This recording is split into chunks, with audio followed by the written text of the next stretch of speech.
Istighfar, istighfar. Ledakan kemarahanmu terus, nanti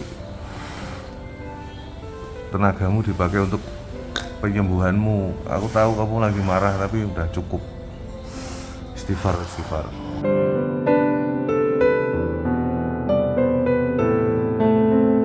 Syederalon David, korban penganiayaan Mario Dendi, berhasil melewati masa kritisnya setelah dirawat lebih dari 2 pekan di ruang ICU. Kondisi David disebut terus membaik, namun sempat memperlihatkan reaksi marah. Hal tersebut disampaikan paman korban Rustam saat ditemui Tribunnews.com di Rumah Sakit Mayapada pada Selasa 7 Maret 2023. Reaksi emosi David juga ditunjukkan melalui video yang diunggah ayahnya, Jonathan Latumahina, di laman Twitter pribadinya. Dalam video yang berdurasi 32 detik tersebut, tampak David mengerang. Ia sempat menunjukkan reaksi emosional saat jari jemarinya disentuh.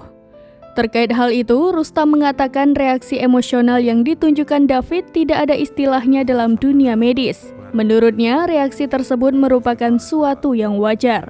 Meski demikian, saat ini David sudah melewati fase kritis tersebut.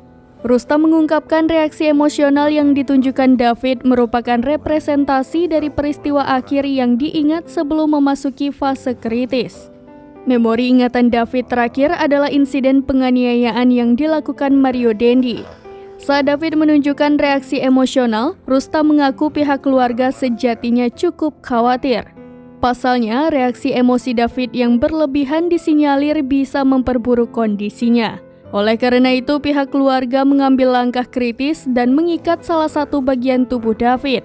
Langkah tersebut dilakukan demi menjaga David tetap berada dalam posisinya. Lebih lanjut, kata Rustam, saat ini kondisi David sudah lebih tenang dari sebelumnya. Kamu dipakai untuk penyembuhanmu. Aku tahu kamu lagi marah, tapi udah cukup. Istighfar, istighfar. Istighfar, istighfar, ya sayang, istighfar. Nah, jangan marah-marah, udah istighfar.